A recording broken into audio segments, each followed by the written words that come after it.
Hello everyone, this is Chevy D with Chevy D TV Foundation Inc. and welcome to our meeting with the mayor.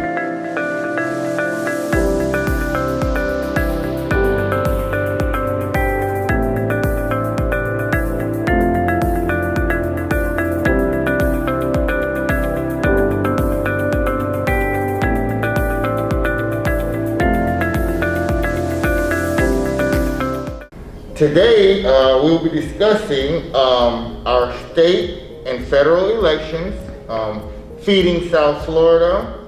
We also have a special guest with us today, running for Broward County Sheriff, Mr. Santiago Vazquez. And we'll be discussing our event of next week. That is correct. Mayor Brown? Thank you, Chevy. So, appreciate everyone for listening and hearing what we have to say. We're trying to educate the public about the elections that are up and coming. If you have not received so, you may, and you applied for one, the mail-in ballots have been sent out here in Palm Beach County. The early election will start beginning of August, and there's always the election day on August 18th.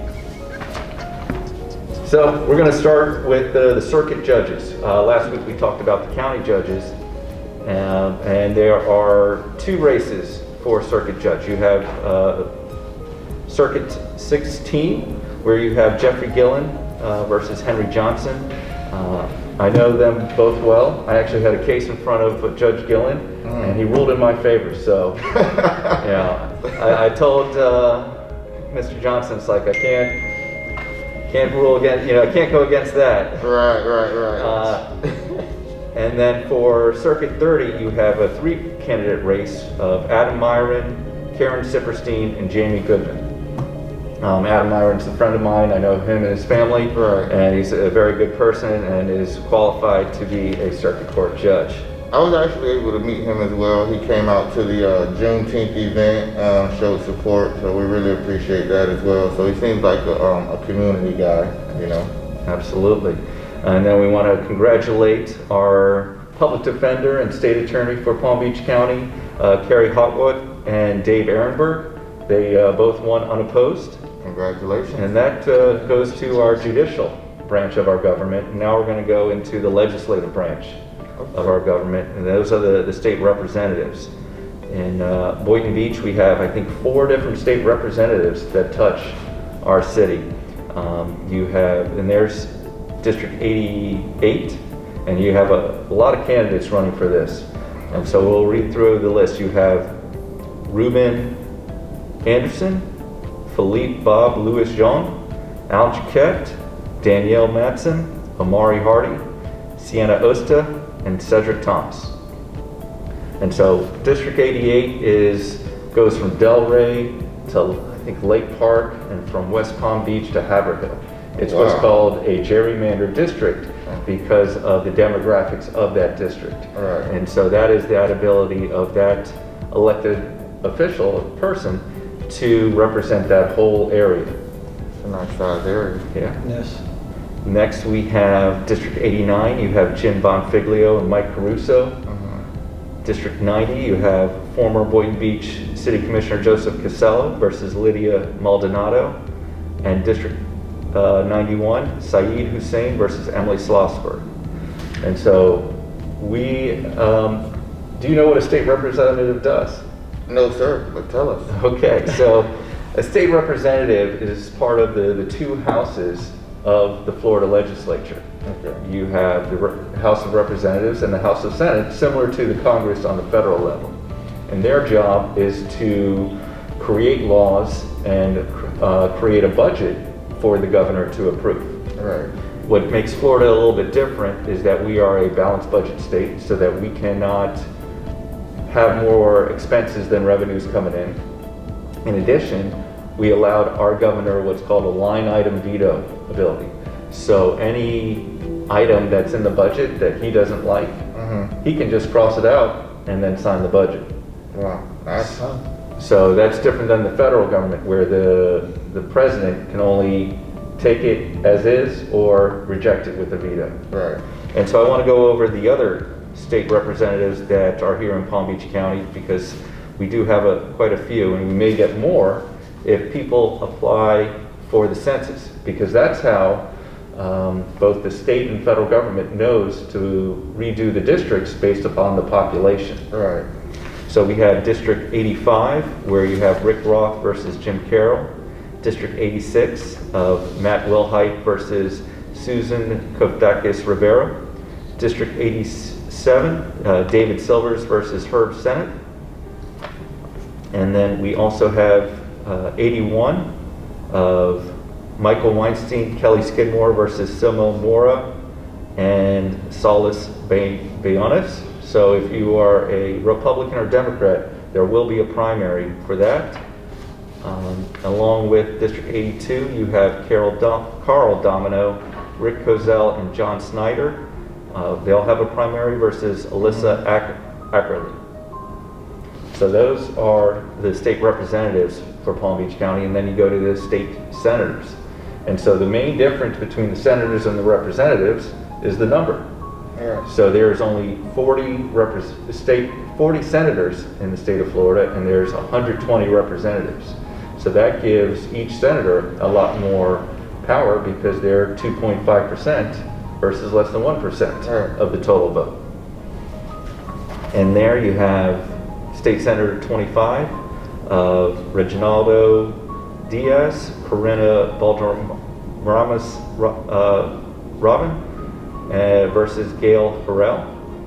State Senator District 29, you have a primary with Tina Polsky versus Irving Schlossberg, and against Brian Norton, the Republican. And then for State Senator District 31, which is all of Boynton Beach, you have Lori Berman versus Tammy Donnelly. This race happened, I believe, in 2018, and Lori won then as well. And then we go to the federal election of the U.S. representatives. So what's the difference between the state senators and the U.S. reps? What's the difference between the two? It's the difference between the governments, because the state senators go to Tallahassee to govern and create laws for the state of Florida, right, whereas the U.S. representatives go to Washington, D.C. to make laws for the whole country. Nice. And so the U.S. representatives, I think there's over 500. I don't have the exact number off the top of my head. And that's where they work with their different parties to work with the U.S. Senate and the President to form laws. And so it's kind of like the CARES Act. All three of those two houses and the President have to agree on how much money to give out to the public. Right. Okay. Nice. And so in Boynton Beach, we're in District 21, and we have a lot of candidates going. In addition, we have our own Boynton Beach Professor Piotr Blas, who's a write-in candidate. And so if you want him to run to get elected, you can write him in November. So for the Republicans, we have Aaron Scanlon, Christian Acosta, Michael Velarde, Laura Loomer, and Elizabeth Felton. And they're going against the incumbent Lois Frankel, who has a opponent of Guido Weiss for the Democratic primary. There is a no-party affiliation of Charleston Malcolmus and a write-in candidate of Sylvia Caravetta as well. Now, when we vote, are we voting for one person from each one of these districts, or just one U.S. rep altogether? So from all the districts. You only have one district per household. Okay. So, and depending on if you're a Republican or a Democrat, you can vote in the primary. Okay. And as I mentioned, I believe last week, let's say there's only Democrats running, then it's an open primary, so Republicans and Democrats and no party affiliations can vote for that. Right. However, if there's a write-in candidate, then it's not considered an open primary.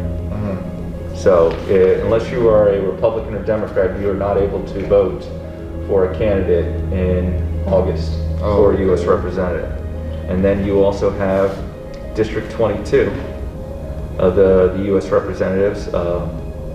You have the Republicans, James Pruden, Fran Flynn, Jessica Melton, Darlene Swaffer versus the incumbent Ted Deutsch. And there's two more districts, U.S. districts, that affect Palm Beach County. You have District 20, where the incumbent Alcee Hastings has an opponent for the primary of Sheila Sharpless McCormick, and Vic de Gramont as a Republican versus Greg Musselwhite. And then you have for U.S. Rep District 18,